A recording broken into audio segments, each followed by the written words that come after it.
notes from a conference that really break down where they were going to use this technology and how this technology was going to be applied. Remember the 100 billion watts debate?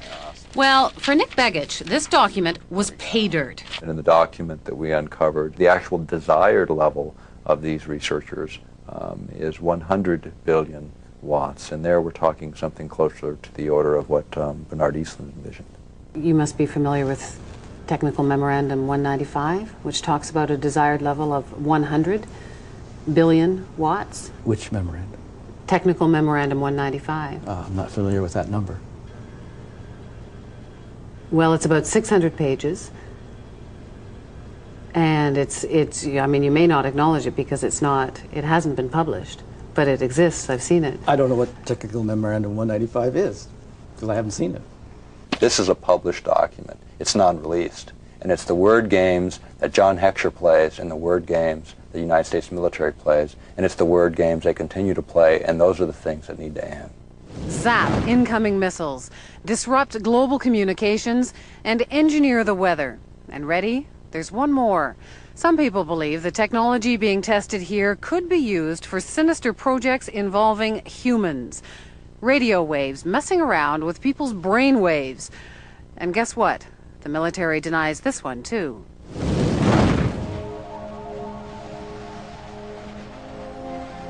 The human mind is subject to being affected by radio frequency energy, and that's what this device is. In other words, you can move the moods of large populations using this kind of technology. So now we have not just maniacs in the Pentagon, but a bunch of Dr. Strangeloves? Pretty weird stuff. But scientists have been experimenting with radio frequencies on animals' brains for decades. And the military has followed it all very closely, especially once it found out the Russians were onto it. It was all kept a deep, dark secret by the two superpowers. Back in the 60s, the Soviets began zapping the American embassy in Moscow with a low-frequency beam. No one knows for sure what they were up to, but one theory is that they were trying to mess with people's central nervous systems. And one report did say the diplomats got depressed a lot. And hey, just think of all the nifty applications against the enemy. Why blow people up when you can drive them crazy? From documents dating back into the early 80s, we see that the military had discussed the possibilities of mind control through radio frequency energy. The possibility is there. The military has studied it.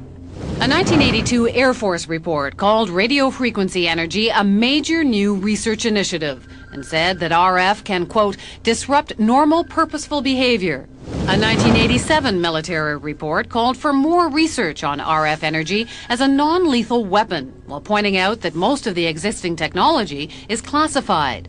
And sure enough, in 1993, there was a big conference at Johns Hopkins University. Here, the entire conference was classified.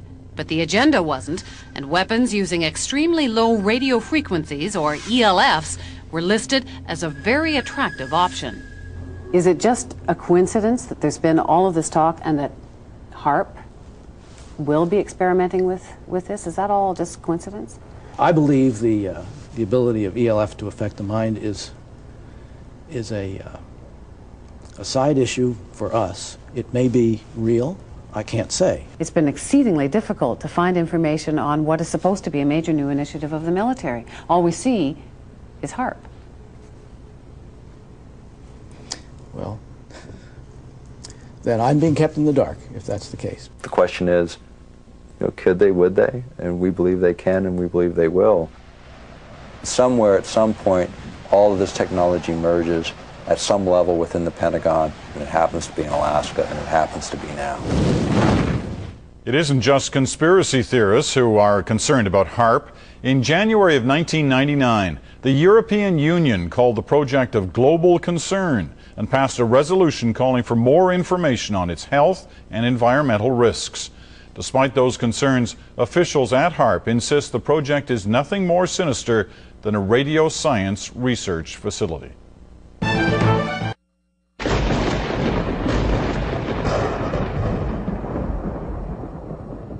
I've done better than that.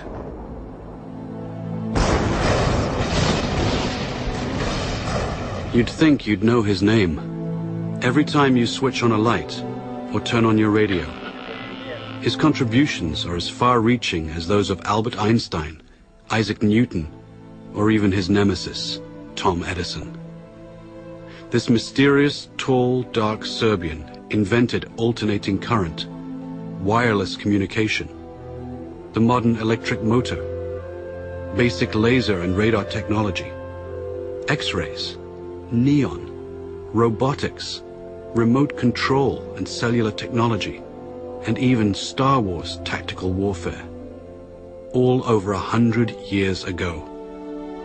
Yet today, who's ever heard of Nikola Tesla? How could history overlook such an incredible legacy? During his last moments on Earth, he no doubt asked himself the same question.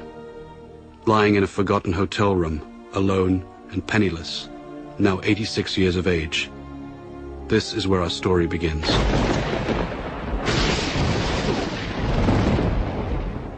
On that final night in January 1943, Nikola reflected on his life in near delirium. The flashes of light. I never had control over the flashes. They are so tormenting. Unstoppable images would flood his mind, accompanied by powerful flashes, like countless times before, due to a strange lifelong condition of his. When the word was spoken to me, the image of the object would appear vividly. And sometimes I was unable to distinguish whether what I saw was tangible or not. This caused me great discomfort and anxiety. In the murky light of the hotel room, he'd speak with ghosts from his past. Phantoms waiting for him to succumb. He remembered triumphant moments when he was struck with the vision of his world-transforming electric motor, the same design that's used everywhere today. Like a flash of lightning, in an instant the truth was revealed. He was so sure of his breakthrough that he felt compelled to share it. He sailed for New York City, the seat of the modern world. Soon he'd become the quintessential American success story, transforming himself from a penniless immigrant into a legend of his time. The glitterati of New York's finest would flock to his laboratory to witness the spectacular high-voltage demonstrations.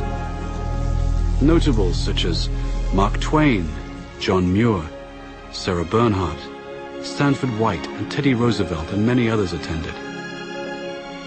But one person not present was his ruthless competitor, Thomas Edison.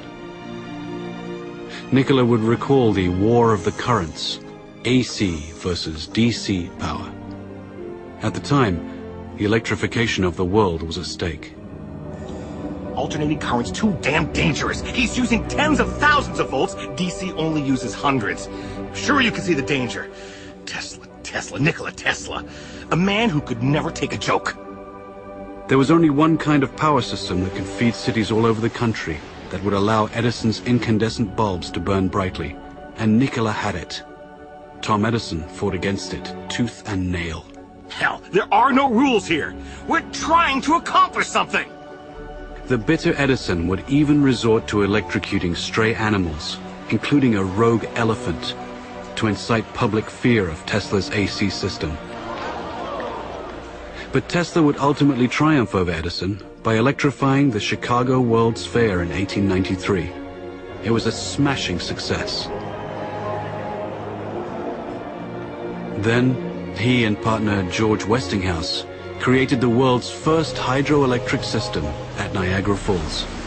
It was an incredible gamble at the time, and no one was sure it would work, except Tesla, the man of the hour. Nikola was now at the peak of his glory.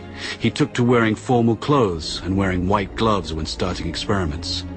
He was a mystic who wrote and recited poetry and could speak 6 languages, yet he couldn't help his idiosyncrasies. People had no idea that he battled hallucinogenic episodes daily. I have seen all the air around me filled with tongues of living flame. Their intensity, instead of diminishing, increased with time. He was also described as a maniac for cleanliness, and would avoid handshakes, and fought an array of deep-seated phobias and compulsions. All repeated acts or operations I performed had to be divisible by 3, and if I missed, I felt impelled to do it all over again, even if it took hours. He learned to control his runaway mind with supreme discipline. Tesla's unquenchable fire drove him onward. Nikola would soon engage the biggest fish in the pond while undertaking his greatest venture, Wardenclyffe. This fantastic structure was the very culmination of Tesla's vision to create a worldwide communication system for sending sound and pictures.